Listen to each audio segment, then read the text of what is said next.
को पढ़ रहे हैं जी। वैसे तो हमें चैप्टर 2 पर इतना टाइम नहीं लगाना चाहिए, और लेकिन क्योंकि आप लोगों की इकोनॉमिक्स की अभी बिल्कुल बेस नहीं है, आप लोग इकोनॉमिक्स एग्जाम वाले बच्चे आए हुए हैं, तो शायद हमें कहीं थोड़ा सा टाइम इन्वेस्ट करना पड़ रहा है। हमने देखना शुरू किया था कि किस तरह से हमने क्या कुछ पढ़ना है। 2 एनालिसिस हमने करने हैं, internal analysis and external analysis. दोनों एनालिसिस करने के लिए हमें कुछ बेसिक इकोनॉमिक्स, पॉलिटिक्स, आईटी और इस तरह के टूल्स रिक्वायर्ड हैं जिनको हम अंडरस्टैंड कर सकते हो, जिनके हम फेवरेबल और अनफेवरेबल इफेक्ट देख सकते हो बिजनेस के ऊपर, जिसे हम अपॉर्चुनिटीज और थ्रेट भी बोल रहे हैं। फिर इसके अंदर हमने सबसे पहले तो समझा कि यार एक इकोनॉमिक साइकिल क्या होगा और इसके अंदर किस तरह से चीजें मूव हो रही होंगी और क्या क्या टर्मिनोलॉजी यूज हो रही होगी, और इसका नतीजा हमने ये निकाला था कि ऐसे जो ये डॉटेड लाइन है जिसे हम ट्रेंड लाइन बोलते हैं, इकोनॉमी ऐसे स्ट्रेट लाइन में मूव नहीं करती है। अल्टीमेटली इकोनॉमी को मूव करना है अपने साइकिल्स के दरमियान ही। हाँ, हम एज अ गवर्नमेंट कुछ इंटरवीन कर सकते हैं, कुछ चीज़ों को हम चेंज कर सकते हैं, कुछ एरिया को हम एक्सटेंड कर सकते हैं, कुछ को शॉर्ट कर सकते हैं। तो ये वाली सारी बातें हम यहाँ देख रहे हैं। फिर हमने कहा कि इकोनॉमिक एनवायरनमेंट 2 तरह का होगा, micro economic and macro economic होगा। फिर हम आगे चले, हमने इकोनॉमिक इंडिकेटर की बात की।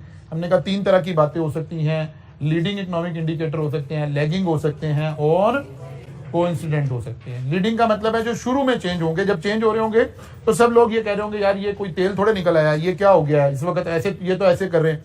नहीं, ये आपको सब्जेक्ट भी यही पढ़ा रहा है कि ये चीजें पहले चेंज होंगी, फिर रियल चेंज आनी शुरू होगी बाद में, और कुछ चीजें जो साइमल्टेनियसली साथ साथ चेंज होंगी। फिर हम और आगे चले, हमने इनको थोड़ा सा एक्सप्लेन कर दिया, और फिर हमने देखा कि जो हमारा इकोनॉमिक साइकिल है, हम एक्सपेंशन किसको कह रहे हैं, कॉन्ट्रैक्शन किसको कह रहे हैं, इकोनॉमिक साइकिल से रिलेटेड कुछ बातें आ गई थी। फिर हमने स्टॉक मार्केट से रिलेटेड कुछ बातों को स्टडी करना शुरू किया, मार्केट कैपिटलाइजेशन को डिफाइन किया, फिर free float and full cap method को थोड़ा सा अंडरस्टैंड किया। फिर हमने इंडेक्स को देखा कि डिफरेंट इंडेक्स क्या है। आजकल स्टॉक मार्केट क्योंकि थोड़ा मूव ले रही है, तो आपको नजर आ रहा होगा जी 100 इंडेक्स में इतना इजाफा हो गया, या KSE 30 में इतना इजाफा हो गया, ऑल शेयर में इतना इजाफा हो गया। ये मैयर करने को हमने, ये असल में पढ़ाया इसीलिए जा रहा था कि जो ये न्यूज आ रही हो तो एक चार्टर्ड अकाउंटेंट को पता तो चल रहा ना कि वो कह रहे हैं जी 100 इंडेक्स में 1700 पॉइंट का इजाफा हो गया, तो व्हाट डज इट मीन्स। तो इतना सही हमें पढ़ना है, और हमें इंडेक्स को समझना नहीं है, इंडेक्स को कुछ और हमें करना नहीं है, बल्कि न्यूज को हम समझ सकते हैं। फिर इन्फ्लेशन को हमने देखा, फिर हमने पर्सनल इनकम को देखा कि मसलन हमने कहा जी डिस्पोजेबल इनकम क्या है और डिस्क्रिशनरी इनकम क्या है। मसलन कल गवर्नमेंट की एक कमेटी के अंदर एक बात हुई कि इनकम टैक्स रेट को चेंज कर दिया जाए, दोबारा वहां लेकर जाया जाए जहां 2018 में मौजूद थे।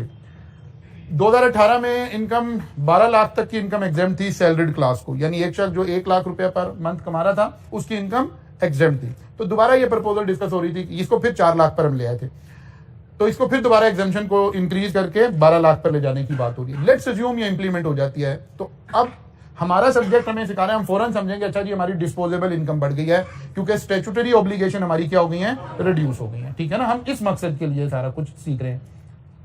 फिर हमने गवर्नमेंट पॉलिसीज के अंदर 2 पॉलिसीज को देखा कि गवर्नमेंट को इकोनॉमी को इंटरवीन करने के लिए गवर्नमेंट के पास 2 पॉलिसीज हैं, एक मॉनेटरी पॉलिसी है और एक फिस्कल पॉलिसी है।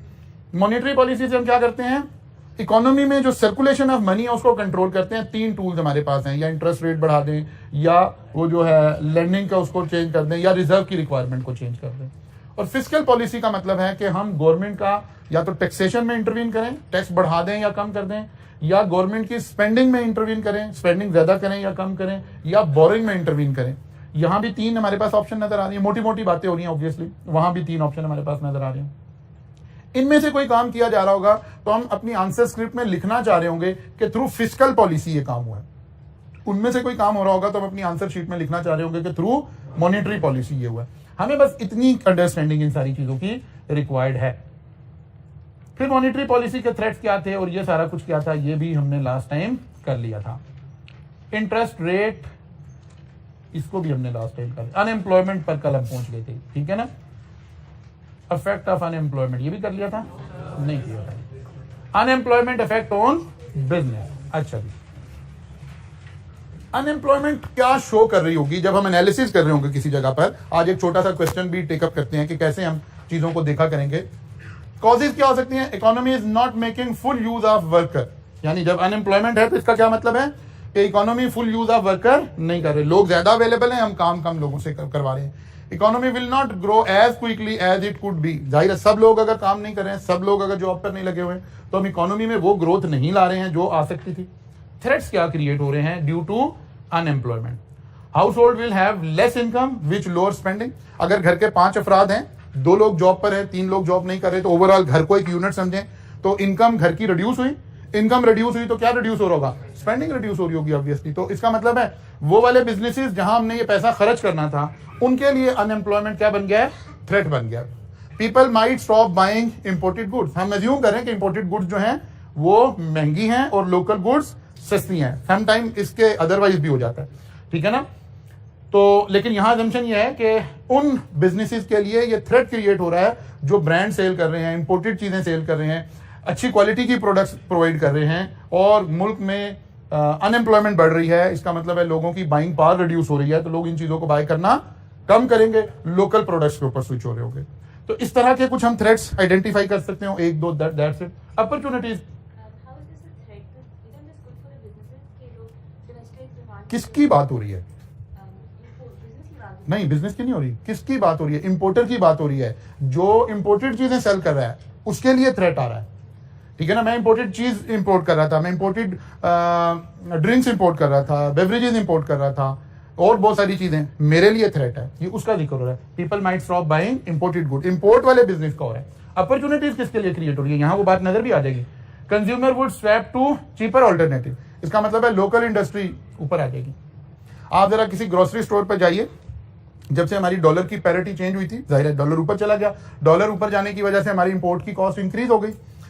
फिर बड़े अच्छे तरीके से जो पीटीआई की गवर्नमेंट थी, इन्होंने इंपोर्ट्स को कर्टेल करने की कोशिश की कि इंपोर्ट थोड़ी सी डिस्करेज हो। उसके इफेक्ट्स नजर आएंगे आपको। मसलन आप चॉकलेट टाइप की चीजें लेने के लिए जरा ग्रोसरी स्टोर में जाइए, तो आपको बहुत सारे लोकल ब्रांड नजर आने शुरू हो गए अब पिछले 1 साल 1.5 साल के अंदर, जो कि प्रीवियसली नहीं होते थे। बिकॉज वो चीजें महंगी हुई, लोकल उनके लिए जो है वो अपॉर्चुनिटी क्रिएट हो गई। इसी तरह से आप केचप्स और बारबेक्यू सॉस, हॉट सॉस और इनकी शेल्फ पे जाइए, ये एक्सेप्शनली महंगी हुई ये चीजें, इंपोर्ट ड्यूटीज के ऊपर ज्यादा लगाई गई कर्टेल करने के लिए। तो आप देखिएगा आपको लोकल ब्रांड्स में ये सारी चीजें नजर आना शुरू हो गई एकदम से, जो कि प्रीवियसली 1.5-2 साल पहले नजर नहीं आती थी। अब असल में एनालिसिस ये हो रहा है कि क्या मैं किसी इंपोर्टेड बारबेक्यू सॉस के बिजनेस वाले के लिए बात कर रहा हूं तो थ्रेट क्रिएट हो रहा है, और अगर मैं किसी लोकल उसके लिए बात कर रहा हूं तो उसके लिए अपॉर्चुनिटी क्रिएट हो रही है। तो असल में हर वक्त यही तो होना है कि एक के लिए अपॉर्चुनिटी क्रिएट होगी तो दूसरे के लिए थ्रेट क्रिएट होगा। People might prefer to buy locally produce goods. Ji,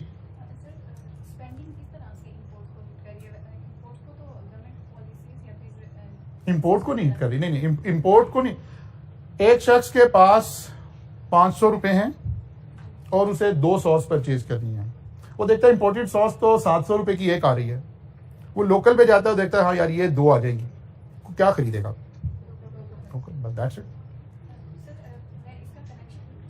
connection यही ना, परचेजिंग पावर, स्पेंडिंग, मेरे स्पेंड करने की पावर, मेरी बाइंग पावर, आप ऐसे कह दीजिए। स्पेंडिंग को दूसरा लफ्ज ऑल्टरनेटिव क्या कह सकते हैं? Buying power. अगर मेरी बाइंग पावर इंक्रीज हो रही है तो फिर मुझे क्या लग रहा होगा, यार नहीं यार लोकल चीजें नहीं लेनी चाहिए, इंपोर्टेड चीजें ज्यादा अच्छी। और अगर रिड्यूस हो रही है तो फिर मैं शुरू में ऐसे समझा रहा हूँ यार एक ही बात है, वैसे इतना फर्क तो कोई नहीं होता, ठीक है ना। तो ये वो वाली बात हो रही है। लो पे वर्कर विल बी अवेलेबल, एक अपॉर्चुनिटी ये भी है बिजनेस के लिए कि जाहिर है अगर अनएम्प्लॉयमेंट है तो वर्कर कम पैसों के लिए भी आने के लिए तैयार हो जाएगा। हम यहाँ ज्यूम कर रहे हैं, हमारे यहाँ तो खैर है ही ऐसा, ज्यूम करने की जरूरत नहीं है कि कोई रूल्स, मिनिमम वेज का कोई रूल अवेलेबल नहीं है। अदरवाइज दुनिया भर में मिनिमम वेज का, दुनिया भर में हमारे यहाँ भी है, जैसे कहा गया कि जी मिनिमम वेज हम 25,000 करने जा रहे हैं। अब सॉरी, सीए के बच्चे वेजेस में नहीं आते, उन्हें स्टाइपेंड मिल रहा होता है, ठीक है ना। तो आपको इसलिए साथ आपको लॉ के सब्जेक्ट भी पढ़ाए जाते हैं ताकि आप देखें कि आप वेजेस में फॉल करते हैं कि स्टाइपेंड में फॉल करते हैं, ठीक है ना। अच्छा जी, लो पे वर्कर विल बी अवेलेबल। अगर लॉ कह रहा है 25,000 मिनिमम सैलरी है, वर्कर अनएम्प्लॉयड है, वो कहते सर आप मेरे से साइन 25,000 पे ले लेना, मुझे 20 पे ही रख लो। ये वाली बात डिस्कस हो रही है। अच्छा जी, कुछ चीजें हमने अंडरस्टैंड की। अच्छा ये तो यही आ गया, साथ ही आ गया, ओके। चले, आपने अभी इसको नहीं पढ़ना, सिर्फ ऊपर वाले एरिया को पढ़ना है। ये एक पहला केस स्टडी हम देखते हैं कि हमें क्या कहा जा रहा है। जरा ऊपर वाले एरिया को पढ़िए। Following information refers to hypothetical economy, कि हमने एक फर्जी इकोनॉमी अज्यूम कर ली है जिसके 3 साल आपसे डिस्कस किए जा रहे हैं। एक जीडीपी, ईयर 1, ईयर 2, ईयर 3, ठीक है ना, ऐसे अगले साल आ रहे हैं, ठीक है। पहले साल जीडीपी 1000 बिलियन थी, फिर 1100 बिलियन हो गई, फिर 1220 बिलियन हो गई। इसका मतलब है जीडीपी इंक्रीज करे। Consumer price index means inflation. Inflation अगर 100 थी, क्योंकि इंडेक्स है ना, अगर उसको बेस रेट हमने लगा दिया 100, जो चीज ईयर 1 में 100 रुपीज की मिल रही थी, ईयर 2 में 110 की मिल रही है, और वही चीज ईयर 3 में 132 की मिल रही है। इसका मतलब है ये इन्फ्लेशन बता रहा है। इसको लिखने का दूसरा तरीका भी हो सकता था, हम 1 लिखते, 1.1 लिखते और 1.32 लिखते, ये भी एक ही बात थी। ओके, अनएम्प्लॉयमेंट 8.9% थी अनएम्प्लॉयमेंट, रिड्यूस होकर 6.2% हो गई, फर्दर रिड्यूस होकर 3.5% हो गई। करंट अकाउंट बैलेंस, वो जिसको हम क्या कहते हैं, ट्रेड डेफिसिट, ट्रेड डेफिसिट -4% था ट्रेड डेफिसिट, जो कि बढ़कर -4.5% हो गया, जो कि फर्दर बढ़ के -5.5 हो गया। वो कहता है justify an appropriate monetary policy. वो कहता है बताइए, गाइड करें कि मॉनिटरी पॉलिसी क्या होनी चाहिए for this economy. Support your answer with reference to the economic indicator provided. अब अगर एग्जामिनर एक अच्छे लेवल का सवाल बनाए, जो कुछ हमने अब तक पढ़ा है, तो ये एक बेस्ट क्वेश्चन हो सकता है इस सारे का एनालिसिस करने के लिए। आपने अभी नीचे बिल्कुल नहीं पढ़ना, यहीं अपने आप को रखना। सॉरी, करंट अकाउंट डेफिसिट, ये वैसे अभी इससे अगली स्लाइड में हम ये पढ़ने लगे हैं, वही पढ़ने लगे हैं। हाँ, बैलेंस ऑफ पेमेंट। अभी फिलहाल मैं ऐसे हल्का सा आपको बता देता हूं। करंट अकाउंट डेफिसिट का मतलब ये है कि हमने कितनी चीजें इंपोर्ट की और कितनी चीजें एक्सपोर्ट की, इसका जो डिफरेंस है, इसके फर्क को हम बोल रहे हैं। थोड़ा सा रिफाइन करके आगे चल के बात करते हैं। वो कहते हैं क्या करें जी, मॉनिटरी पॉलिसी सजेस्ट करें। Monetary policy means interest rate या रिजर्व रिक्वायरमेंट या बोरिंग का, वो ठीक है ना, वो वाला। इसका मतलब मेनली हमने इंटरेस्ट रेट की बात करनी है। आपके ख्याल में इकोनॉमी कहां खड़ी है? इकोनॉमिक साइकिल में अगर हम इसको देखें तो इकोनॉमी कहां जा रही है? पीक पे जा रही है, यानी इकोनॉमी ग्रो कर रही है। ग्रो करने का मतलब था जीडीपी बढ़नी चाहिए, बिल्कुल बढ़ रही है। इन्फ्लेशन भी बढ़नी चाहिए, अगर इकोनॉमी तरक्की कर रही है तो इन्फ्लेशन भी बढ़नी चाहिए। और इन्फ्लेशन अगर थोड़ा ज्यादा तेजी से बढ़ रही है, जैसे यहां से यहां देखें, तो इसका मतलब है कि हमें इंटरवीन करने की जरूरत भी है, वरना चीजें इतनी ज्यादा महंगी हो जाएंगी कि ये वाली ग्रोथ हमें रिक्वायर्ड नहीं है। फिर एक और बड़ा साइमल्टेनियसली साथ साथ इंडिकेटर जो नजर आना चाहिए था, अगर इकोनॉमी तरक्की कर रही है तो फिर इन्फ्लेशन रिड्यूस होनी चाहिए, वो अनएम्प्लॉयमेंट रिड्यूस होनी चाहिए थी। अगर जीडीपी इंक्रीज हो रहा है, डोमेस्टिक प्रोडक्शन इंक्रीज हो रही है, इकोनॉमी ग्रोथ में है, तो फिर एम्प्लॉयमेंट की अपॉर्चुनिटीज क्रिएट होनी चाहिए, वो भी यहां से कंफर्म हो रही है। अनएम्प्लॉयमेंट भी देखिए ड्रास्टिकली नीचे जाती जा रही है। यहां ये इंडिकेटर बजाहिर हमें नेगेटिव नजर आ रहा है, बजाहिर हमें नेगेटिव नजर आ रहा है, लेकिन इसको भी जब हम इंटरप्रेट करेंगे तो पता चलेगा नहीं नहीं, ये बिल्कुल ठीक हो रहा है। हर वक्त करंट अकाउंट डेफिसिट बुरी चीज नहीं है, और करंट अकाउंट सरप्लस में चला गया, ये कोई बहुत अच्छी बात नहीं है। इकोनॉमी को टोटलिटी में देखेंगे तो पता चलेगा क्या हो रहा है। मसलन हम कह रहे हैं जी हमने करंट अकाउंट डेफिसिट कंट्रोल कर दिया जी, तो बधाई लग रहा है यार, क्या बात है, जबरदस्त काम हो गया। करंट, ये इसको समझने के लिए ऐसे समझिए कि ये एक घर को एज अ यूनिट ले लीजिए। करंट अकाउंट डेफिसिट का मतलब है घर की इनकम कितनी थी और एक्सपेंसेस कितने थे, इसका जो डिफरेंस है वो डेफिसिट है, और जो बचत है वो सरप्लस है। तो हमने कहा जनाब पिछले महीनों में हमारे घर में जो मसला चल रहा था, इनकम कम थी, एक्सपेंसेस ज्यादा थी, तो घर का चार्ज दूसरे भाई के हवाले कर दिया गया, या फादर से लेके मदर के हवाले कर दिया गया।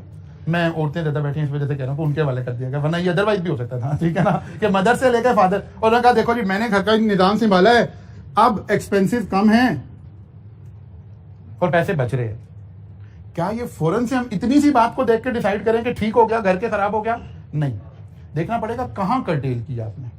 मतलब हो सकता है यहां इनकम कम थी, एक्सपेंसिव ज्यादा थे, लेकिन आप घर में कोई रेनोवेशन करवा रहे थे, या एक न्यू घर बन रहा था, कोई कैपिटल एक्सपेंडिचर हो रहे थे, तो ऑब्वियस सी बात है इनकम से तो ज्यादा, ये तो सेविंग में से पैसे जाने थे, तो एक्सपेंसिव ज्यादा ही हो रहे होंगे। अगर मुल्क में इकोनॉमी तरक्की कर रही है, इंडस्ट्री लग रही है, डैम बन रहे हैं, कुछ सड़कें बन रही हैं, कुछ सी पैक हो रहा है, तो ऑब्वियसली करंट अकाउंट डेफिसिट तो आएगा फिर। तो करंट अकाउंट डेफिसिट को देखने के लिए हमें काउंटर चीजों को साथ देखना चाहिए कि हमने देखा कि भाई करंट अकाउंट डेफिसिट तो इंक्रीज हो रहा है। अब देखना इंक्रीज होने के साथ क्या डोमेस्टिक प्रोडक्शन भी बढ़ रही है? बढ़ रही है। इसका मतलब है ये इंपोर्ट का प्रेशर है। जो चीजें हम बना रहे हैं उसमें जो चीजें इंपोर्ट हो रही हैं, प्लांट आ रहा होगा, मशीनरी आ रही होगी, रॉ मटेरियल आ रहा होगा, उसकी वजह से ऐसा है। ठीक है ना, आइसोलेट करके नहीं देखा जा सकता कि आप कहें जी सारा घर के ये सारे काम बंद कर दें, आपने कहा जी लो जी हम सरप्लस में आ गए, तो क्या ये तरक्की हुई है? तो ये तो तरक्की नहीं हुई है। इसका मतलब है इकोनॉमी को टोटलिटी में देखना पड़ेगा। इसीलिए उसने इस इलस्ट्रेशन के अंदर उसने आपको डिफरेंट इंडिकेटर दिए। जीडीपी का इंडिकेटर दिया, इन्फ्लेशन का इंडिकेटर दिया, अनएम्प्लॉयमेंट का इंडिकेटर दिया, करंट अकाउंट डेफिसिट का, और फिर आपसे सजेस्ट किया कि इन सारों को देखने के बाद आप मॉनेटरी पॉलिसी सजेस्ट करें कि क्या करना चाहिए। अब क्योंकि हमें नजर आ रहा है कि इन्फ्लेशन काफी ज्यादा हो गई, तेजी से बढ़ रही है, अनएम्प्लॉयमेंट रीजनेबली नीचे चली गई है, जीडीपी भी बढ़ रही है और डेफिसिट भी इंक्रीज हो रहा है, ये शो कर रहा है कि हम अपनी पीक पर खड़े हैं, हमें इंटरवीन करना चाहिए, इंटरेस्ट रेट को थोड़ा बढ़ाना चाहिए। कम करेंगे तो और काम खराब हो जाएगा। अब इंटरेस्ट रेट को थोड़ा हमें बढ़ाना चाहिए ताकि मनी सप्लाई थोड़ी रिड्यूस हो। जब मनी सप्लाई रिड्यूस होगी तो क्या होगा? स्पेंडिंग कम होगी। स्पेंडिंग कम होगी तो जीडीपी थोड़ी सी नीचे आएगी, इन्फ्लेशन भी नीचे आएगी। ठीक है ना, ऐसे इंटरवीन कर रहा होगा स्टेट बैंक, ऐसे सोच रहा होगा स्टेट बैंक। अब हमें वर्ड्स कैसे लिखने हैं, इसका आंसर कैसे देना है, तो जरा देखिए। Economy is experiencing growth above the ideal rate as indicated by increasing high inflation, rapidly following unemployment and increase in current account deficit. वो कह रहे जब इन तीन चीजों को हम देख रहे हैं ना, तो हमें पता चल रहा है कि इकोनॉमी क्या कर रही है? ग्रोथ में जा रही है और रैपिड ग्रोथ में जा रही है। The increase in interest rate will reduce एग्रेटेड demand, एकदम से जो बढ़ी हुई डिमांड है उसको थोड़ा सा एक दफा कंट्रोल करेगी। Decreasing output hand slowing employment growth, this will also decrease inflationary pressure. Slower the growth will also reduce demand for import and stabilize the cyclical part of the current account deficit. वो कह रहे जब भी आप तरक्की का आगाज करेंगे ना, जब भी करेंगे, तो एकदम से कुछ लोग होंगे कहेंगे देखो जी इतना डेफिसिट आ गया। नहीं, वो कह रहे आगाज तो यहीं से होगा। जाहिर पहले आप कर्जे लेंगे, इंपोर्ट चीजें करेंगे, चीजें मुल्क में आएंगी, तो फौरन सबसे पहला इफेक्ट कहां पड़ेगा? करंट अकाउंट बैलेंस पर पड़ रहा होगा। ऐसे हम इस सारे को कलेक्टिवली देखकर अंदाजा लगा पाएंगे कि हमें क्या करना चाहिए। क्लियर होगी बात जी? तो अभी तक के सारे इंडिकेटर इस तरह से भी इस्तेमाल हो सकते हैं एग्जाम में। ग्रोथ जी, जब बेसिकली होगा क्या, जब ग्रोथ इकोनॉमी में रिड्यूस होगी तो इंपोर्ट हम अज्यूम क्या करेंगे? इंपोर्ट किन चीजों की हो रही है? रॉ मटेरियल की, प्लांट की, मशीनरी की। तो जब कंजम्पशन रिड्यूस होगी तो इंपोर्ट भी रिड्यूस होंगे, उस इंपैक्ट का जिक्र आ रहा है जी। जी, आउटपुट का यही मतलब है, जब आप इंटरेस्ट रेट बढ़ाएंगे तो क्या होगा? चीजें महंगी हो जाएंगी, डिमांड रिड्यूस हो जाएगी, तो सप्लाई भी रिड्यूस करेंगे। ठीक है ना, डिमांड रिड्यूस होगी तो सप्लाई भी रिड्यूस हो जाएगी।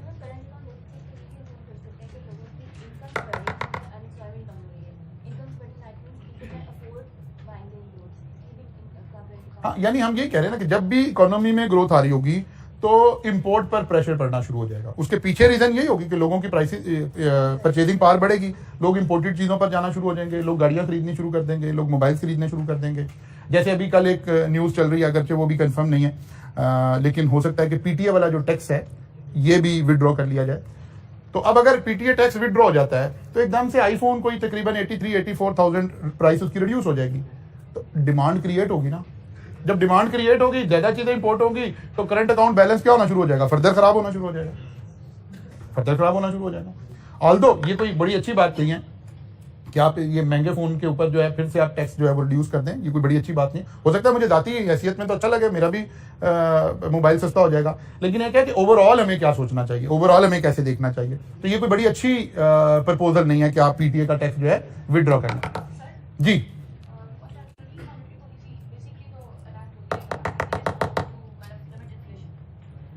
बेटा बस कर दें।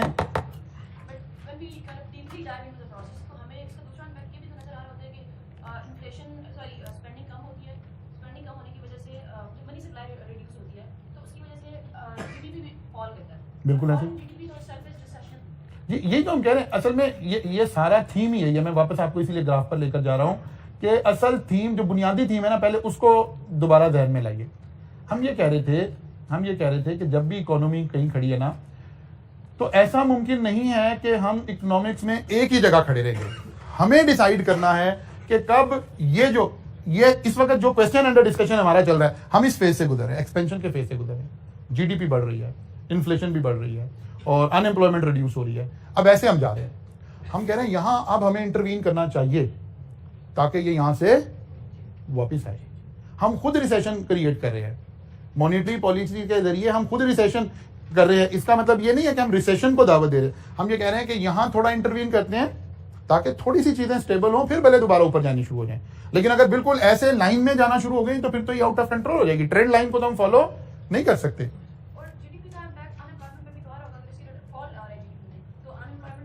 जी बढ़ेगी, यही तो हम कह रहे हैं कि असल में हर वक्त गवर्नमेंट को बड़े मुश्किल फैसले करने हैं।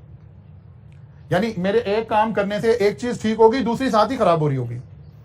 जैसे वो एक बड़ा मजाक उड़ाया लोगों ने उसका, शहबाज गिल की एक स्टेटमेंट, जब ये इन दिनों की नहीं, इससे पहले जब उसने इन्फ्लेशन को जस्टिफाई करने की कोशिश की, एक बड़ा अजीब से स्टाइल में उसने एक बात कर दी जो कि क्योंकि पब्लिक नहीं समझती, तो उसको बड़ा मजाक बनाते रहे नून लीग वाले बड़े दिनों तक। तो उन्होंने कहा जी जब आप गाड़ी को स्पीड देते हैं तो पेट्रोल ज्यादा खर्च होता है, तो क्योंकि इकोनॉमी बड़ी तेजी से तरक्की कर रही है इसलिए इन्फ्लेशन आ रही है। वो क्या तो ठीक रहा है, मतलब एज ए इकोनॉमिक प्रिंसिपल तो हम भी यही पढ़ रहे हैं कि अगर इकोनॉमी तरक्की कर रही होगी, जीडीपी बढ़ रहा होगा, अनएम्प्लॉयमेंट रिड्यूस हो रही होगी, तो ऑब्वियसली इन्फ्लेशन भी आ रही होगी। लेकिन बेस्ट फिट क्या है, इन्फ्लेशन कहां रखनी है, कितनी होनी चाहिए? ये 4% पे रखें, 5 पे रखें या 18-20 पे ले गए, प्रॉब्लम यहां पर है। अब जब भी गवर्नमेंट ने इंटरवीन, एक है कंट्रोल के जरिए प्राइसेस को कंट्रोल किया जाए, एक है लोग पैसा बना रहे हैं due to weak management of the country, एक है नेचुरल डिमांड एंड सप्लाई की वजह से प्राइसेस बढ़ रही हैं। उसको हम इंटरवीन करने की कोशिश कर रहे हैं, किसके जरिए से? मॉनेटरी पॉलिसी के जरिए से। जी जारी होगी। इन्फ्लेशन अगर बढ़ रही है तो नहीं हो सकने की बात हो रही है ना, नहीं बेस्ट फिट देखना पड़ेगा हमें, इसी तरह देखना पड़ेगा जैसे इस एग्जांपल को देख रहे हैं ना, जैसे हम इसी तरह देखना पड़ेगा कि कहां इंटरवीन करें। मसलन मैं यहां से फिर एक्सप्लेन करता हूं, मसलन ईयर 2 पर स्टेट बैंक की हो रही है मीटिंग, हो रही है मॉनेटरी पॉलिसी के हिसाब से। रजा बाकर साहब मीटिंग कर रहे हैं, वो देख रहे हैं यार जीडीपी बढ़ी है अभी कितने %? 10%। प्राइस कितनी बढ़ी है?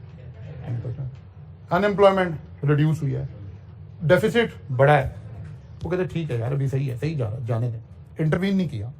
हर 3 महीने के बाद गवर्नमेंट अपना मॉनेटरी पॉलिसी की मीटिंग करती है, वो इसी तरह फैक्टर्स को देख रही होती है, ठीक है ना। ईयर 1 के एंड पर जब मीटिंग आई, वहां कहा ठीक है यार अभी सही जा रहे हैं, जाने दें, इन्फ्लेशन अभी कंट्रोल में है, कोई बात नहीं। लेकिन ईयर 1 के एतबार से ईयर 3 में 32% इन्फ्लेशन हो गई, बेस रेट अगर ईयर 1 रखें। अब हमने कहा यार ये तो हाइपर इन्फ्लेशन की तरफ हम जाना शुरू हो गए, वी हैव टू इंटरवीन। ऐसे फैसले हो रहे होते हैं, ऐसे चल रहा होता है निजाम।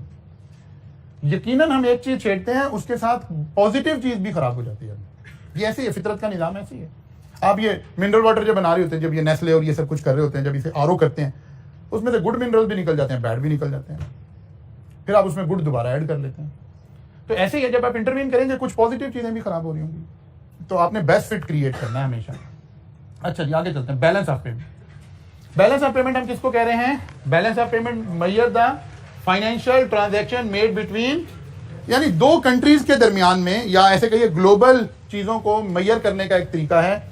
बैलेंस ऑफ पेमेंट का मतलब है हमने total export in terms of dollar कितनी की है।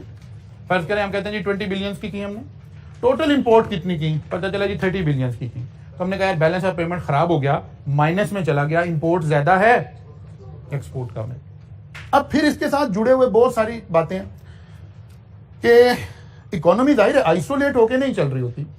अब हम चाहते हैं अच्छा यार ये अगर हो रहा है, मसलन हमारी एक्सपोर्ट जो है, ऐसे देखिए हमारी एक्सपोर्ट कितनी है जी, फर्ज कर लें कोई भी एक फिगर, एक्सपोर्ट हम कहते हैं जी 30 बिलियन की है और इंपोर्ट जो है वो 50 बिलियन की है। हमने कहा जी 20 बिलियन का क्या आ रहा है, डेफिसिट आ रहा है, ट्रेड बैलेंस हमारा नेगेटिव आ रहा है। हमें क्या करना चाहिए? एक्सपोर्ट बढ़ानी चाहिए। एक तरीका एक्सपोर्ट बढ़ानी चाहिए। एक्सपोर्ट बढ़ाने के लिए कई सारे फैक्टर हैं। पहली बात है, क्या कोई सरप्लस चीज अवेलेबल है जिसे एक्सपोर्ट करें? सबसे पहले तो सोचना पड़ेगा ना। खाली कहते हैं जी एक्सपोर्ट बढ़ाने जा रहे हैं, भाई क्या बढ़ाने जा रहे हैं? मुल्क में तो हर चीज शॉर्ट है पहले आपको, तो क्या चीज एक्सपोर्ट करेंगे? देखना पड़ेगा कि सरप्लस में हमारे पास चीज है क्या। हमने कहा जी फलां चीज हम एक्सपोर्ट कर सकते हैं, फिर देखना पड़ेगा क्या बिजली अवेलेबल है, क्या बाकी चीजें अवेलेबल हैं, बना पाएंगे? हमने कहा हाँ जी बना पाएंगे। फिर लगा अच्छा यार ये तो हम इंटरनेशनल मार्केट में कम्पीट ही नहीं कर पा रहे हैं, वो तो चाइना हमारे से सस्ता बेच रहा है, श्रीलंका नहीं बांग्लादेश कहते हैं, श्रीलंका का तो बेचारे का बुरा हाल हो गया, तो बांग्लादेश इससे सस्ता बेच रहा है। अब हमारे पास फिर एज ए मॉनिटरी पॉलिसी हमने कहा अच्छा यार एक्सपोर्ट बढ़ानी है तो हम अपने डॉलर का, अपनी करेंसी को वीक कर देते हैं, करेंसी की पैरिटी चेंज करते हैं। आप अज्यूम करें पहले डॉलर फर्ज किया 150 रुपए का था, आप एक चीज कोई $1 की एक्सपोर्ट कर रहे थे तो बिजनेसमैन को 150 रुपए की बिक रही थी, उसने देखा यार ये इतने की बेचकर तो मुझे कोई फायदा नहीं हो रहा। अब जब क्योंकि अब मुकाबला इंटरनेशनल मार्केट से है, वो कहता नहीं मैं तो $1.25 की दूंगा आपको, तो बांग्लादेश वाला कहता नहीं नहीं भाई आप मेरे से 90 सेंट्स की ले लें। अब यहां स्टेट बैंक फंस जाता है, आकर सोचना शुरू करता है क्या करें।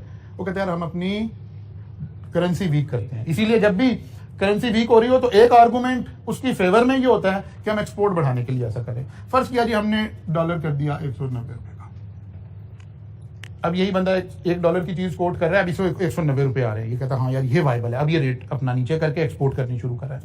हमें बज़ाहिर फीलिंग आई कि हमारी एक्सपोर्ट बढ़ गई, हमने इस चीज को इग्नोर कर दिया कि एक्सपोर्ट कम थी, इंपोर्ट ज्यादा थी। ये सारी भी तो 190 के हिसाब से जाना शुरू हो गई। इसका मतलब है जो हमारा डेफिसिट था ये तो फर्दर इंक्रीज हो गया। तो जब हम ये आर्गुमेंट दे रहे होते हैं कि भाई हम एक्सपोर्ट बढ़ाने के लिए डॉलर को बढ़ा रहे हैं या अपनी करेंसी वीक कर रहे हैं, तो हमें पहले देखना चाहिए कि हम नेट इंपोर्टर हैं या एक्सपोर्टर हैं, हम ज्यादा चीजें इंपोर्ट करते हैं या एक्सपोर्ट करते हैं। प्लस जो चीजें हम एक्सपोर्ट करते हैं उसके अंदर भी बहुत ज्यादा मिक्स हमारा इंपोर्ट का ही है। मतलब यहां तो मैंने आपको थ्योरेटिकली साबित कर दिया कि 190 की चीज बिक रही है, लेकिन फर्ज कर लें ये कोई ऐसी चीज थी लाइक अब चलें हम उसे $5 कर देते हैं प्राइस को, ये शर्ट थी, गारमेंट था। अब गारमेंट में जितनी डाइज और जितने केमिकल इस्तेमाल हो रहे हैं ये सब इंपोर्टेड है।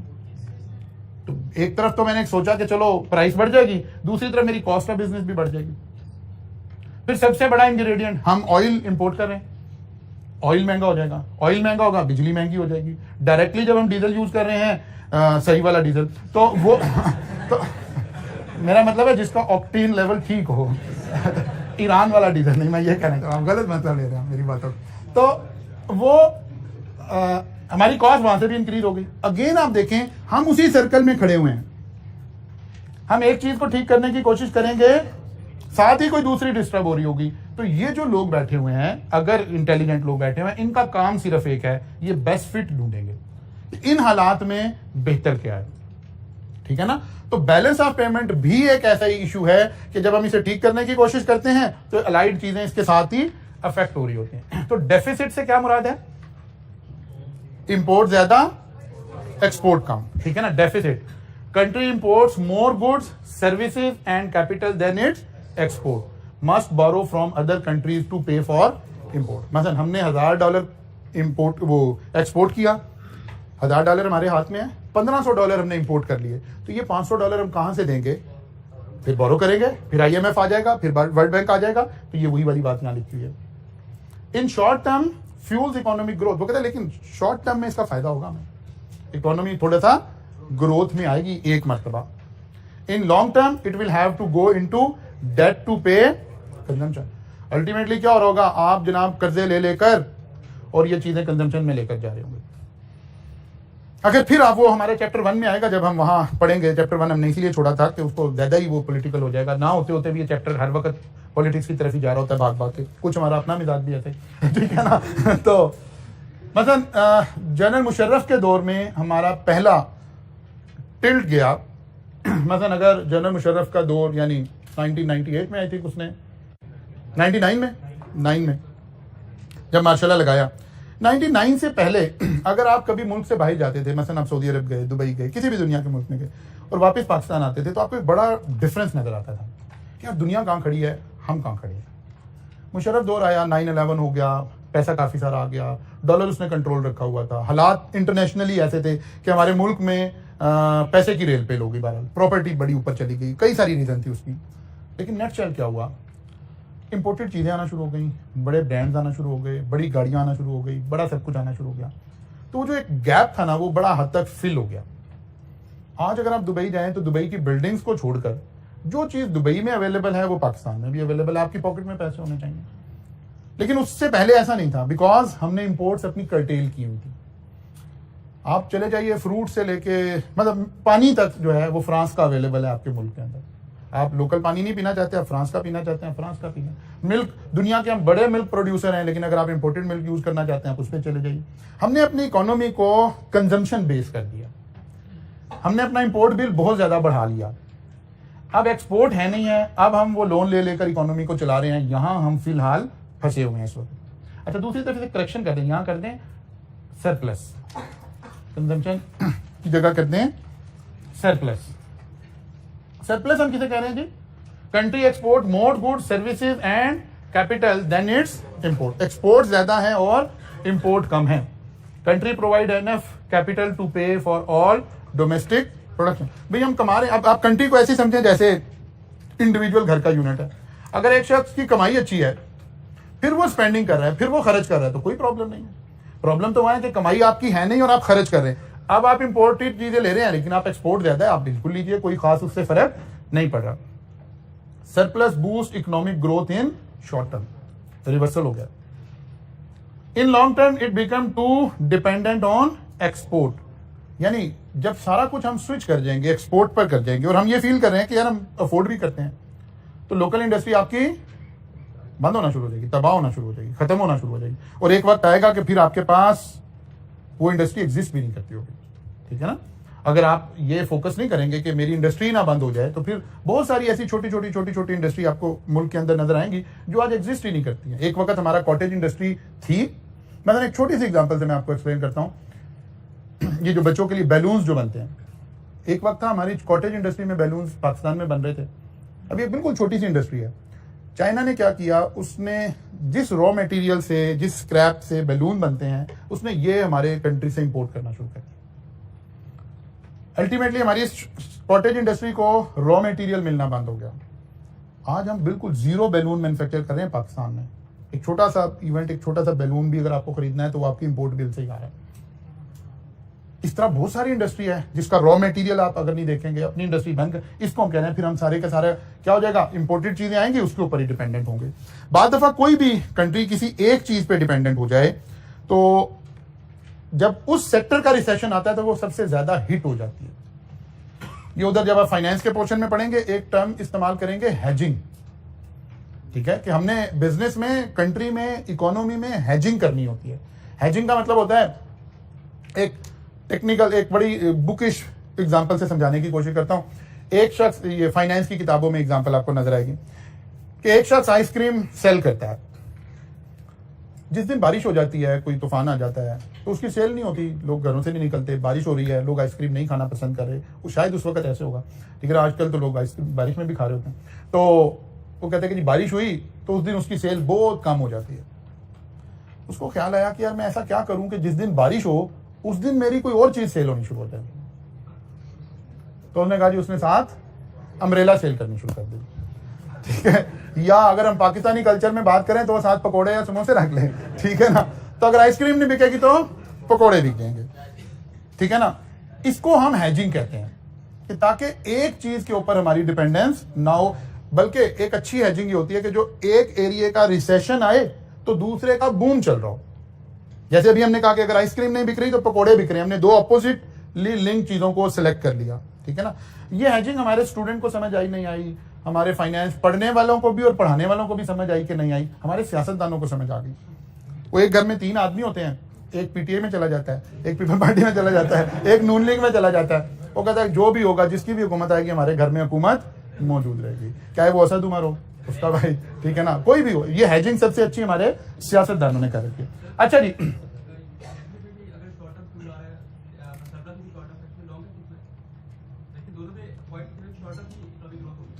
जी शॉर्ट टर्म इकोनॉमिक ग्रोथ यहाँ तो इस वजह से हो रही है ना कि आप पैसा कमा रहे हैं। दोनों में शॉर्ट टर्म का बेनिफिट ही होगा। क्या डेफिसिट आ रहा है उसमें भी हमें थोड़ा सा, क्योंकि आप चीजों को इंपोर्ट कर रहे हैं और वहां से कंजम्पशन आ रही है, वहां से चीजें रूट होकर शॉर्ट टर्म में बेनिफिट हो, लॉन्ग टर्म देखें दोनों में। उधर कर्जे लेने पड़ गए, फंस गए। इधर हमें सिर्फ एक हो गया कि हम जरा एक्सपोर्ट डिपेंडेंट हो गए हैं बस। जाहिर है हमारा एक्सपोर्ट ज्यादा है तो हमारा सारा फोकस कहां चला गया, एक्सपोर्ट पे चला गया। ठीक है ना। श्रीलंका जो फंसा हुआ है उसके एक फंसने की, जहां पॉलिटिकल हालात हैं, जहां बहुत सारी बातें हैं, वो सारा कुछ अपनी जगह पर है, लेकिन उसकी एक रीजन क्या है, श्रीलंका की इकोनॉमी का भी एक बड़ा सेक्टर जो था वो टूरिज्म था। कोविड की वजह से टूरिज्म बुरी तरह अफेक्ट हुआ, तो वो जो पिछले 1.5-2 साल का इंपैक्ट आ रहा था वो भी अकोमोडेट हो रहा था, फिर बाकी उनके पॉलिटिकल और बाकी सारी बातें भी। अच्छा जी, बैलेंस ऑफ पेमेंट, वो कहते हैं कि हम 3 तरह से पैसे को देखते हैं बैलेंस ऑफ पेमेंट को। जैसे हम एक लफ्ज यूज कर रहे थे करंट अकाउंट डेफिसिट, ठीक है ना। इकोनॉमी में हम ज्यादा लफ्ज यूज कर रहे होते हैं current account deficit. Current account deficit क्या करता है, major countries import and export of goods and services. Goods and services, कितनी गुड्स एंड सर्विसेज हमने इंपोर्ट की और कितनी गुड्स एंड सर्विसेज हमने एक्सपोर्ट की, इसको मेजर कर रहे होते हैं। अगर सरप्लस में आ गया तो हम कहते हैं करंट अकाउंट सरप्लस क्रिएट हो गया, और अगर डेफिसिट में है तो डेफिसिट में। फिर एक आ जाता है, एक हम टर्म यूज करते हैं capital account. Capital account is where all international capital transaction are recorded. This refers to the acquisition and disposal of non-financial asset, physical asset. ये इस तरह की चीजें इसके अंदर आ रही। Non-financial asset, physical assets such as land and non-produce asset, drilling rights.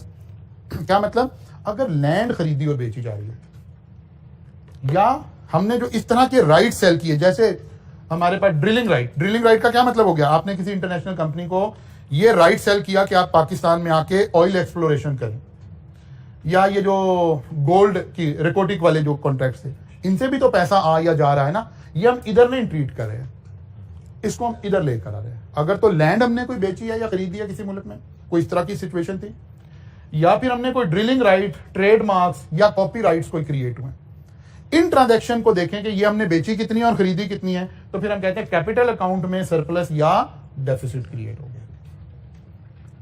Financial account. The financial account, international monetary flows related to investment in business, real estate, bond, stocks and documents. इसका मतलब है यहां हम देख रहे होते हैं कि हमारे बिजनेस में कितना लोगों ने पैसा खरीद इन्वेस्ट किया। आप अक्सर, ये आजकल बल्कि बड़े अच्छे दिन है ये सुनने के लिए, ये न्यूज, क्योंकि आपको इस सब्जेक्ट में अपने आप को रिलेट करना है।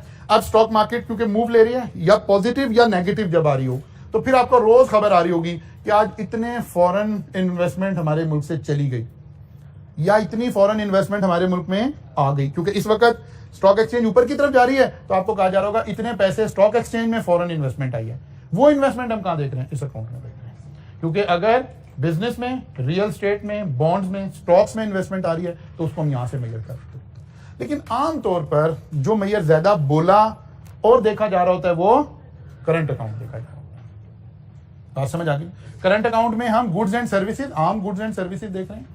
हमने टेक्सटाइल, लेदर, फुला फुला फुला फुला कितनी चीजें एक्सपोर्ट की और फिर इंपोर्ट किया, कुछ नहीं किया। ठीक होगी बात। इसके बैलेंस को देखेंगे तो बोलेंगे current account surplus, current account deficit. और अगर हमने non financial asset, drilling right, trademark, copyright, इस तरह के हेड्स में कोई चीजें एक्सपोर्ट की या इंपोर्ट की, इसके बैलेंस को देखेंगे तो हम कहेंगे कैपिटल अकाउंट में ये हो रहा है। और अगर स्टॉक एक्सचेंज में, शेयर्स में, बॉन्ड में, इस तरह की चीजों में देख रहे होंगे तो फिर क्या कह रहे होंगे, फाइनेंशियल अकाउंट में होगा। जी बोलते इसको बैलेंस ऑफ पेमेंट ही है। हमारे लोगों ने बाहर कितना पैसा इन्वेस्ट किया दूसरे मुल्कों के इन्हीं चीजों में, और दूसरे मुल्कों के लोगों ने हमारे पास कितना किया, इसको बैलेंस ऑफ पेमेंट देखेंगे। सिमिलरली हर एक को ड्यूल एस्पेक्ट में देखेंगे।